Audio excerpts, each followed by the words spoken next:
Hey learners, welcome back to our data structure series. Today we are diving into Unit 4 where we will explore a fascinating topic that is graphs.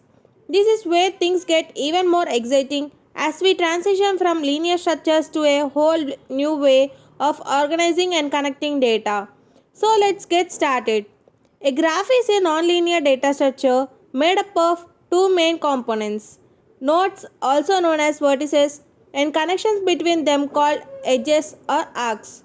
These edges link the vertices, forming intricate relationship between them. Here how we define a graph. A graph is essentially a new collection of vertices and arcs that connect these vertices. And you could say it's a set of nodes and edges that link these nodes together. Typically, we represent a graph using the notation g equals to v comma e, where v of g stands for the set of vertices and e of g represents the set of edges. Graphs are all around us in social networks, navigation systems, and even in algorithms like web crawling. Let's take a closer look at an example of a graph.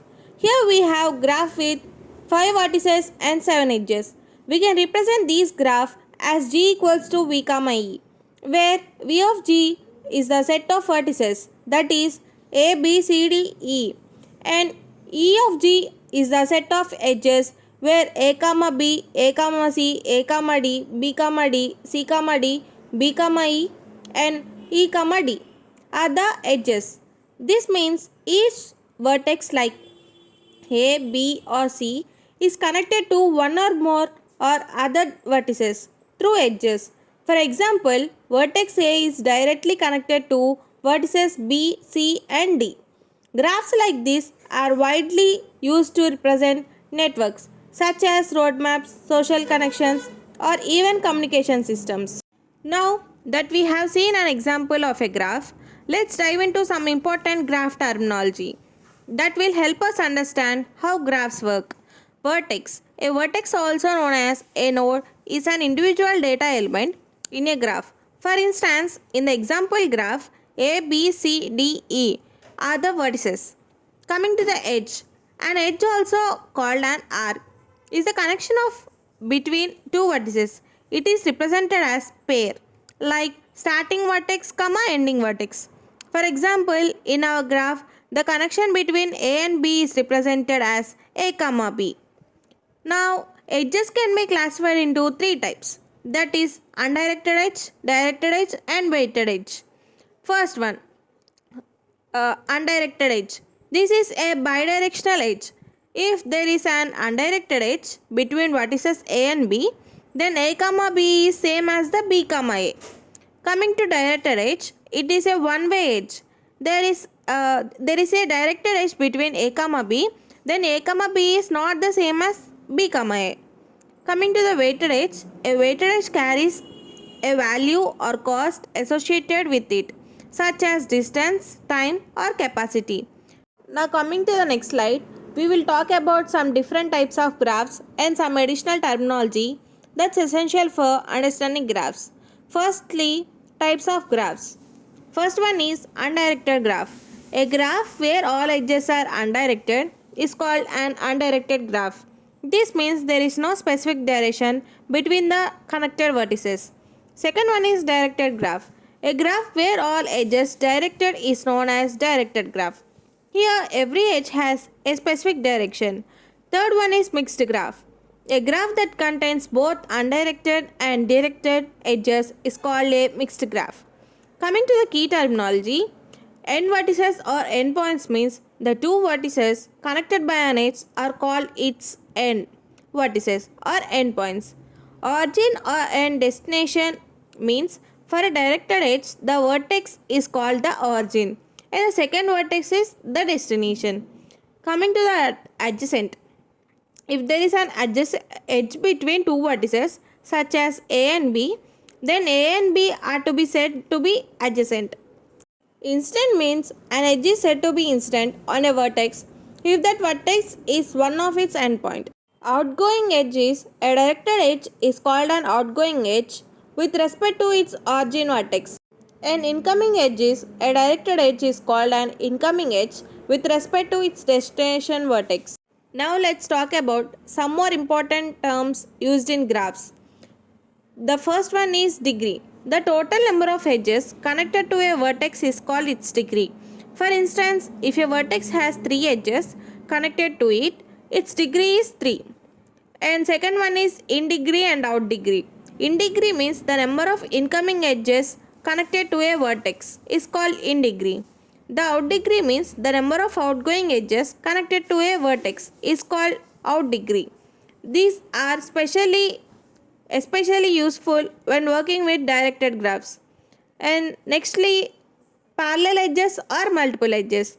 If there is two undirected edges with the same end vertices or two directed edges with the same origin and destination, these are called parallel edges or multiple edges. Next one is self loop. An edge is called a self loop if its two endpoints are the same. In other words, the edge starts and ends at the same vertex. Next one is simple graph. A graph is considered a simple graph if it has no parallel edges and no self loops. And next one is path. A path is a sequence of alternating vertices and edges, starting at one vertex and ending at another vertex or edge is incident to a vertex before and after it. Now let's know about some real world applications of graphs and why they are so important. Graphs are incredibly versatile and can model various relationships and processes across different domains. In computer science, graphs are used to represent networks like communication systems, data structures, and computational devices. In chemistry and physics, graph theory helps study molecular structures and interactions. In mathematics, graphs are valuable for solving geometric problems. In road networks, weighted graphs are used to represent connections with numerical values like distance or cost. And graph algorithms are critical for tasks like finding the shortest path in routing and navigation systems. For example, maps use graphs to determine the shortest or most effective path for a car traveling between two cities. From social networks to transportation systems, graphs provide the foundation for solving complex real-world problems efficiently. Now let's take a closer look at graph's abstract data type. A graph is a non-linear collection of vertices and edges connecting those vertices. The graph ADT doesn't specify whether the edges are directed or undirected. That detail is left for the implementation. Additionally, the edges have no weights by default. Key invariant of graph ADT is empty graph. An empty graph has 0 vertices and 0 edges. Another one is no self loops. Self loops are not allowed in this ADT, meaning no edge connects a vertex to itself.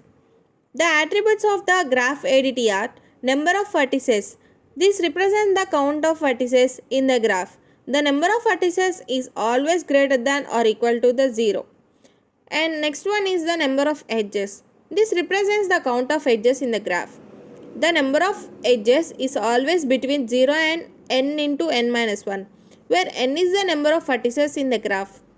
The graph ADT provides a versatile framework to model various scenarios, leaving room for a specific implementation based on the problem at hand.